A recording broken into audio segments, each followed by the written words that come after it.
क्योंकि प्रेक्षण को अगर मैं कहना चाहूं तो जब चुंबक गति करता है, जब चुंबक गति करता है तो ही विद्युत धारा उत्पन्न होती है। जब चुंबक गति करता है तो ही विद्युत धारा उत्पन्न होती है। मतलब अगर चुंबक और कुंडली के मध्य सापेक्ष गति होती है, मतलब एक दूसरे के लिए वो चलते हैं, तो विद्युत धारा उत्पन्न होती है, अदरवाइज नहीं होती है। इतना अभी तक प्रयोग को देख करके समझ में आया है। ठीक बात। अब मैं समझाऊंगा इसका कारण क्या है। किसी भी प्रयोग को, किसी भी एक्सपेरिमेंट को स्टडी करो तो पहले देखा जाता है हुआ क्या, अब सोचना है कि क्यों हुआ। ठीक है, अब 5-7 सेकंड का समय लो, सोचो क्यों हुआ, और अगर पता है तो बताओ कमेंट सेक्शन में, देखते हैं। अब समय आ गया है कि इस पूरी कहानी को मक्खन किया जाए। सुनो ध्यान से। विद्युत धारा नाम का चैप्टर जब मैंने पढ़ाया था तो पहली क्लास के अंदर एक बात बताई थी। जो वीडियो को सीक्वेंस में देखते हुए आ रहे हैं उनको सब समझ में आएगा। पहली क्लास में एक बात बताई थी कि अगर एक पानी की टंकी ऊपर रखी हुई है और एक पानी की टंकी नीचे रखी हुई है, दूसरा ये पानी की टंकी नंबर 1, पानी की टंकी नंबर 2, इस टंकी में पानी है, तो अगर ये पानी की टंकी और नीचे वाली पानी की टंकी के मध्य स्तर का अर्थात लेवल का डिफरेंस है, तो पानी इसके अंदर से इसमें जा सकता है। अगर आपने दोनों टंकी को सेम लेवल पे रख दिया, दोनों टंकी को सेम लेवल पे रख दिया, तो फिर इसके अंदर से इसमें पानी नहीं जाएगा। कॉमन सेंस, जिंदगी के बेसिक जीवन में अगर आप चाहो तो ये चेक कर सकते हो। दूसरी बात, अगर आपने टंकी 2 को ऊपर रख दिया, अपन ऐसा देख लेते हैं, जैसे टंकी 2 है, ये यहां पे रखी हुई है, इसमें पानी है, और टंकी 1 इसके नीचे आ गई, तो भी इनके मध्य क्या है, लेवल का डिफरेंस है। इसका लेवल कुछ और है, इसका लेवल कुछ और है। अब पानी कहां से कहां जाएगा, यहां से यहां जाएगा। तो आपके सामने 3 केस हैं। ये केस नंबर 1, स्तर का अंतर है, लेवल का डिफरेंस है, पानी फ्लो कर रहा है। केस नंबर 2, लेवल का डिफरेंस नहीं है, पानी फ्लो नहीं कर रहा है। Common sense. Case number 3, level का डिफरेंस है, पानी फ्लो कर रहा है, बट लेवल का डिफरेंस इस तरह से है कि पानी 2 से 1 में फ्लो कर रहा है। फ्लो तो करेगा, ये बात तो कॉमन सेंस है। डेली लाइफ में आप देख सकते हो, घर में पानी की एक टंकी ऊपर रखी होती है, पानी के ऊपर टंकी से नीचे पानी अपने आप आता है, कुछ करने की जरूरत नहीं है। मतलब जब जब इस दुनिया में स्तर का अंतर देखा गया है, जब जब इस दुनिया के अंदर लेवल का डिफरेंस देखा गया है, तब तब पानी फ्लो करता है।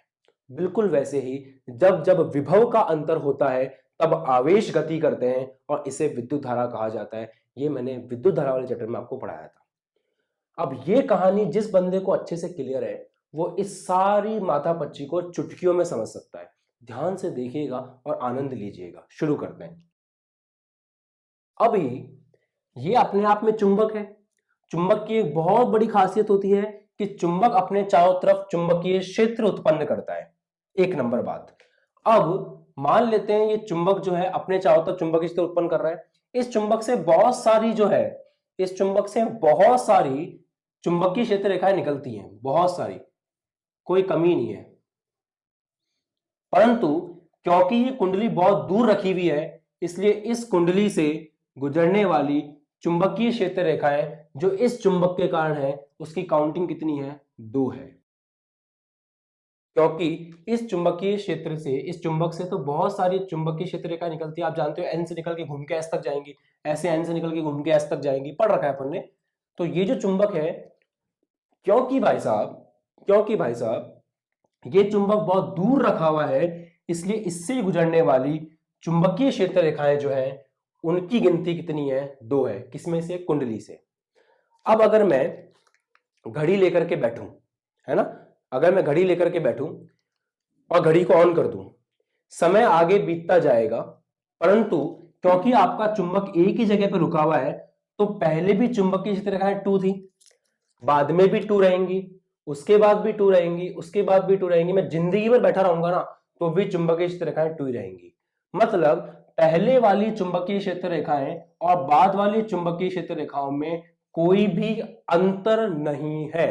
पहले भी चुंबकीय क्षेत्र उतना ही था, अभी भी चुंबकीय क्षेत्र उतना ही है। क्यों हो रहा है ऐसा? क्योंकि चुंबक गति नहीं कर रहा, चुंबक निकटता है, बैठा है वहीं पे। तो अगर वो वहीं बैठा रहेगा तो जितनी चुंबकीय रेखाएं पहले गुजर रही थी उतनी बाद में गुजरेंगी, उतनी और बाद में गुजरेंगी, उतनी और बाद में गुजरेंगी। जब इस दुनिया में अंतर नहीं होता है तो गति नहीं होती है, अंतर नहीं होता है तो गति नहीं होती है, अंतर नहीं होता है तो गति नहीं होती है, इसलिए कोई भी धारा उत्पन्न नहीं होती है। आया मजा? आगे सुनो। जब ये चुंबक पास में जाएगा, अब असली कहानी अब शुरू होती है। जब ये चुंबक पास में जाएगा तो आपको पता है चुंबक जैसे जैसे पास में जाएगा कुंडली के, वैसे वैसे चुंबकीय क्षेत्रकाओं की संख्या बढ़ेगी, क्योंकि जैसे जैसे ये पास आता जाएगा वैसे वैसे ज्यादा चुंबकीय क्षेत्र गुजरेगा। मतलब अगर ये वैल्यू 2 थी, अब ये चुंबक लगातार अगर इसके पास आता रहेगा, तो अगर चुंबक लगातार चल रहा है, देखो चल रहा है ना चुंबक, अगर चुंबक लगातार चल रहा है तो धीरे धीरे कुंडली के पास में आ रहा है, तो जहां पहले 2 रेखाएं गुजर रही थी, अगले सेकंड 3 गुजरेंगी, और पास आएगा 4 गुजरेगी, और पास आएगा 5 गुजरेगी।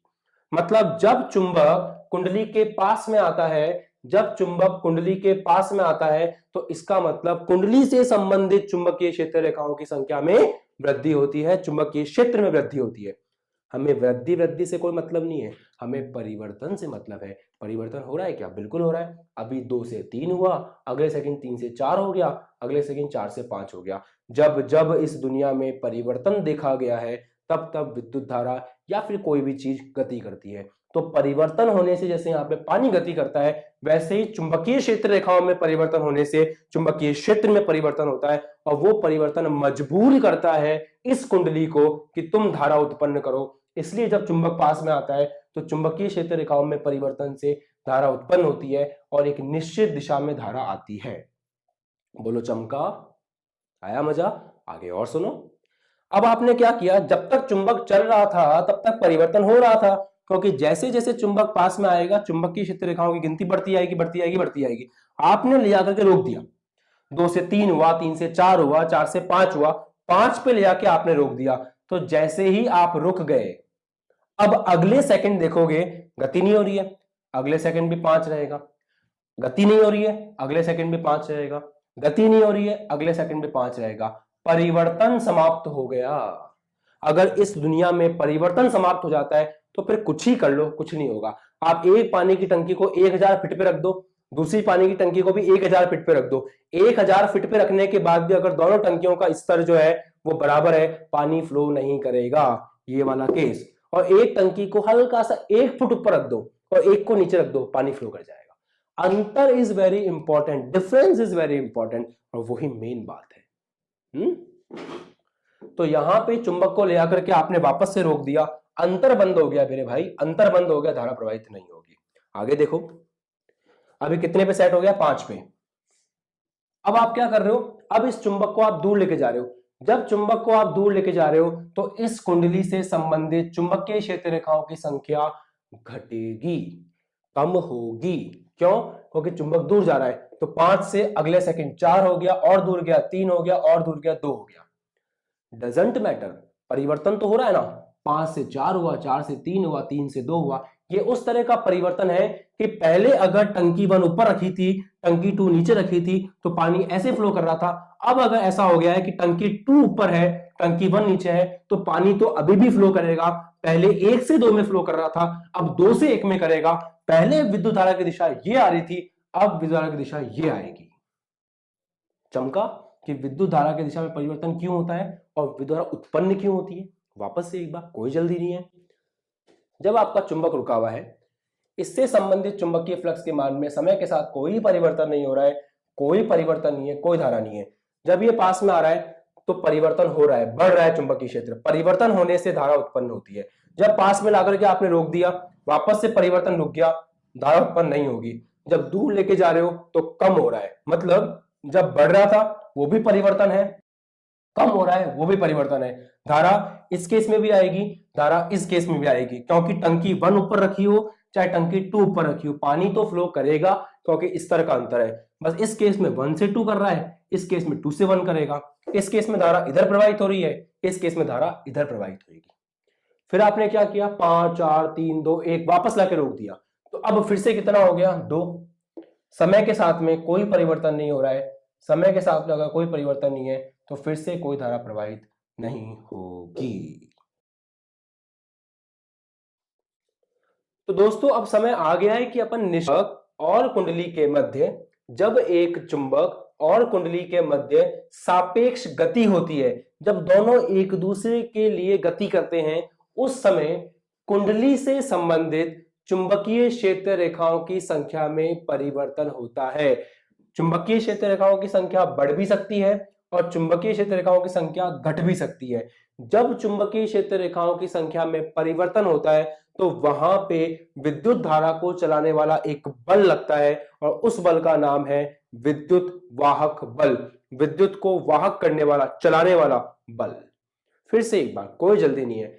जब आपके चुंबक और कुंडली के मध्य सापेक्ष गति होती है, जब चुंबक और कुंडली के मध्य सापेक्ष गति होती है तो कुंडली से संबंधित चुंबकीय क्षेत्र रेखाओं के मान में परिवर्तन होता है, जिससे उसके अंदर एक विद्युत वाहक बल उत्पन्न होता है जो धारा को प्रेरित करता है, मजबूर करता है धारा को उत्पन्न करने के लिए, धारा को प्रेरित करता है। और इसे कहा जाता है विद्युत चुंबकीय प्रेरण, कि विद्युत का चुंबकीय क्षेत्र ने प्रेरण किया।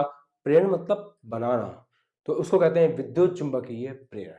ये हो गई परिभाषा। अब जो चुंबकीय क्षेत्र रेखाएं, जैसे चुंबकीय क्षेत्र रेखाएं किसी सतह से गुजरती हैं, वैसे ही विद्युत क्षेत्र रेखाएं गुजरती थी। विद्युत क्षेत्र रेखाओं के लिए अपन ने एक टर्म बनाई थी, आपको याद होगा, विद्युत फ्लक्स। इस सेक्शन को अपन रफ कर सकते हैं। विद्युत क्षेत्र रेखाओं के लिए अपन ने एक टर्म बनाई थी, विद्युत फ्लक्स।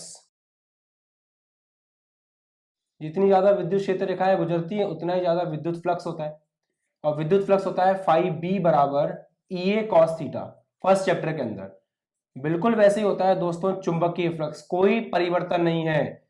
जहां विद्युत क्षेत्र रेखाओं को लेकर के अपन ने विद्युत फ्लक्स को समझा था, वहां पे चुंबकीय क्षेत्र रेखाओं को लेकर के चुंबकीय फ्लक्स को समझ लीजिए। वो होता है EA cos थीटा और उसको बोलते हैं फाई E, ये होता है phi B, BA cos theta. जैसे यहां पर ये आपकी सतह है, इस सतह का क्षेत्रफल सदिश ये है और ये चुंबकीय क्षेत्र है जो थीटा कोण बना रहा है इस केस में।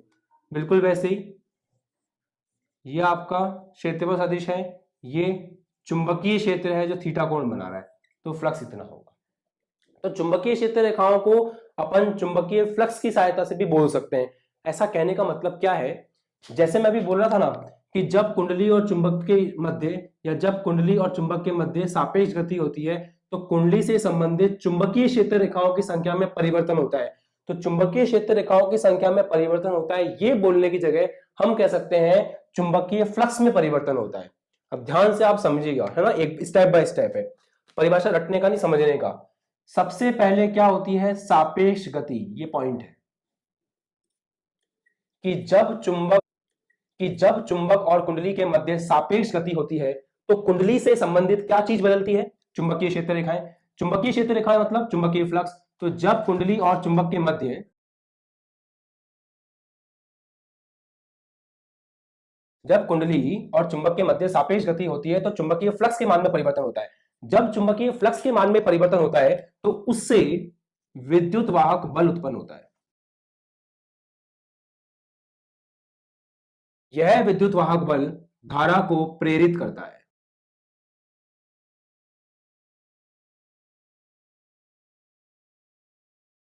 तो ये सारी कहानी सीक्वेंस में याद होनी चाहिए और यही परिभाषा है विद्युत चुंबकीय प्रेरण की। ध्यान से सुनो वापस से एक बार, बार बार एक ही चीज को रिवाइज इसलिए करा रहा हूं क्योंकि एक बार ये वीडियो देखने के बाद में दिमाग में हमेशा के लिए छप जाना चाहिए। तो जब एक कुंडली और चुंबक के मध्य सापेक्ष गति होती है तो कुंडली से संबंधित चुंबकीय फ्लक्स के मान में परिवर्तन होता है। ये चुंबकीय फ्लक्स के मान में परिवर्तन एक विद्युत वाहक बल को उत्पन्न करता है जो धारा को प्रेरित करता है, और इसी को दोस्तों कहा जाता है विद्युत चुंबकीय प्रेरण। और ये जो परिभाषा है यही फैराडे का विद्युत चुंबकीय प्रेरण का प्रथम नियम है। तो कॉपी निकालो, लिखो, मैं बोल रहा हूं। परिभाषा को लिख लीजिएगा कि जब एक कुंडली और चुंबक के मध्य सापेक्ष गति होती है तो कुंडली से संबंधित चुंबकीय फ्लक्स के मान में परिवर्तन होता है। जिससे कि विद्युत वाहक बल उत्पन्न होता है और वो विद्युत वाहक बल धारा को प्रेरित करता है और इस प्रक्रम को विद्युत चुंबकीय प्रेरण कहा जाता है और ये फैराडे का विद्युत चुंबकीय प्रेरण का प्रथम नियम है।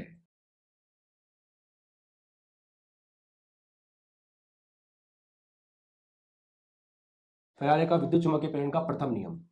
नोट्स के अंदर प्रॉपर्ली हर एक डेफिनेशन वगैरह सब लिखी होती है, तो नोट्स आप जल्दी से जल्दी परचेज कर लें, बहुत काम की चीज है।